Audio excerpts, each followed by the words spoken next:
Agora, galera, pensa comigo. Se o raio de um átomo é na ordem de picômetros, o que são picômetros?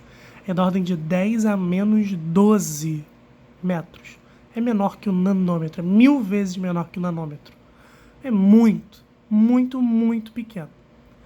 Vocês acham que no universo, onde os átomos são tão pequenininhos, um elétron ou um próton vai andar sozinho, por exemplo, na sua fiação elétrica de casa? Claro que não. Não tem um elétron só. Tem vários e vários e vários elétrons. É por isso que a gente estuda a quantidade de carga elétrica representada pela letra Q maiúscula, por causa de quantidade. Galera, a quantidade de carga elétrica, ela vai ver o quanto de carga está passando ali. Muita gente considera isso daqui como uma fórmula, mas eu não considero. Pensa comigo, se a carga elementar, o Ezinho, vale 1,6 vezes 10 a menos 19, como estava no nosso outro quadro. Se eu tenho um elétron, eu tenho 1,6 vezes 10 a menos 19. Se eu tenho 2 elétrons, eu tenho 3,2 vezes 10 a menos 19. E assim por diante. Vou ter 4,8 vezes 10 a menos 19. Enfim, se eu tiver 3, 4, 5, 20, 1 milhão, 1 trilhão de elétrons, eu vou ter aquela quantidade vezes o valor de cada carguinha. Nada mais é do que está escrito na nossa suposta fórmula. Aquela que eu não considero uma fórmula porque ela nada mais é do que quantidade de carga. É o número de portadores de carga, sejam eles prótons ou elétrons, multiplicado pela quantidade de carga elementar. Então, se eu tenho 20 mil elétrons, é 20 mil vezes 1,6 vezes 10 a menos 19. Se eu tenho 2 prótons, 2 vezes 1,6 vezes 10 a menos 19. Se eu tenho 1 quinquilhão de elétrons, 1 quinquilhão vezes 1,6 vezes 10 a menos 19. Isso vai dar o valor da quantidade de carga que vai ser medida em coulombs também, naturalmente. Porque o número de portadores de carga é 1, 2, 3, 4, 5, enfim. É adimensional. O Ezinho é medido em coulombs, como a gente viu no outro quadro. O Q, então, vai ser uma coisa adimensional vezes coulomb, então isso daqui também será medido em coulombs. Agora, isso daqui não é o mais importante para a gente na aula de hoje. O mais importante para a gente na aula de hoje é a gente entender que, como a gente está falando de eletrodinâmica, os elétrons estão se movimentando. Se eles estão se movimentando, eu vou me interessar no quanto de elétrons está passando por ali.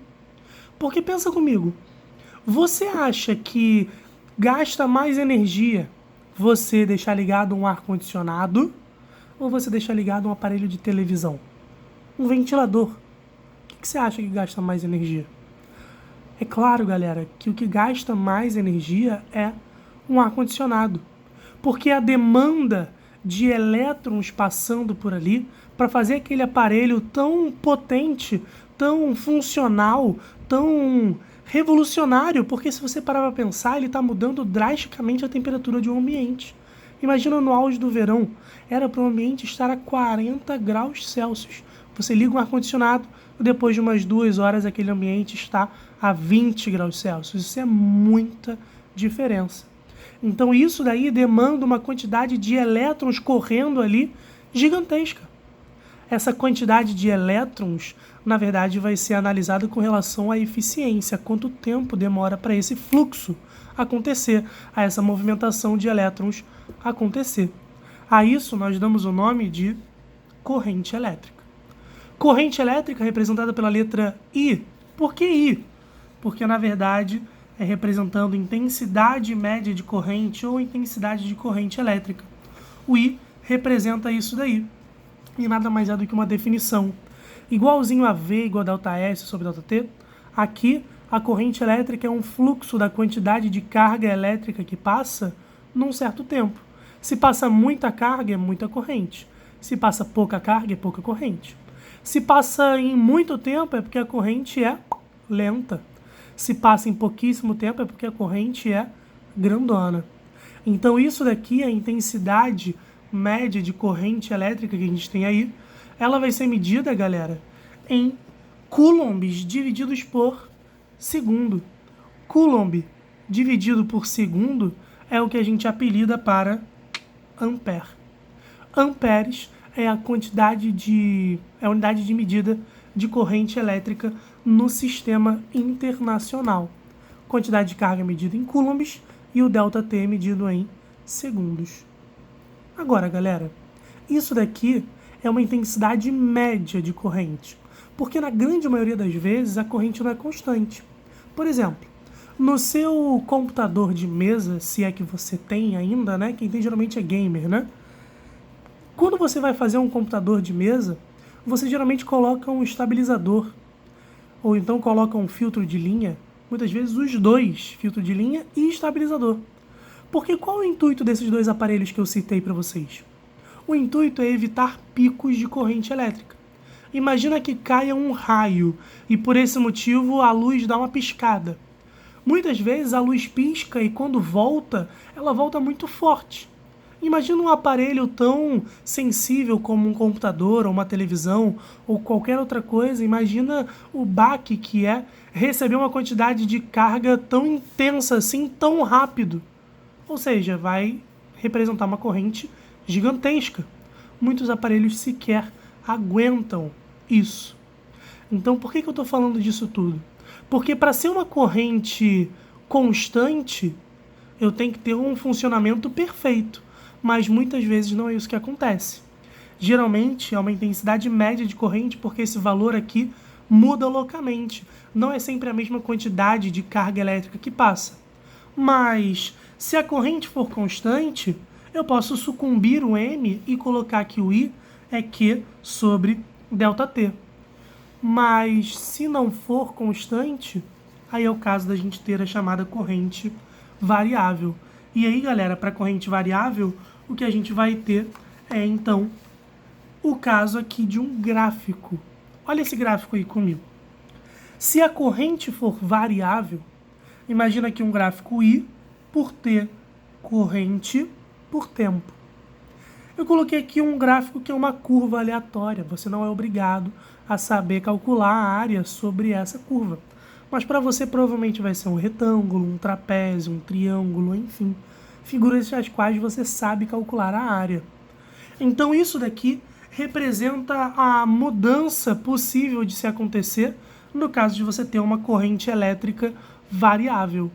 E aí, galera, tendo uma corrente elétrica variável, a área disso daqui vai te fornecer a quantidade de carga. Por qual motivo? O eixo horizontal é um eixo de tempo. O eixo vertical é um eixo de corrente. Se essa curva, na verdade, fosse reta, fosse horizontal, se isso daqui fosse horizontal, seria um eixo de tempo multiplicado por um eixo de corrente, a área disso daqui. Um eixo de corrente multiplicado por um eixo de tempo vai ser, então, uma carga.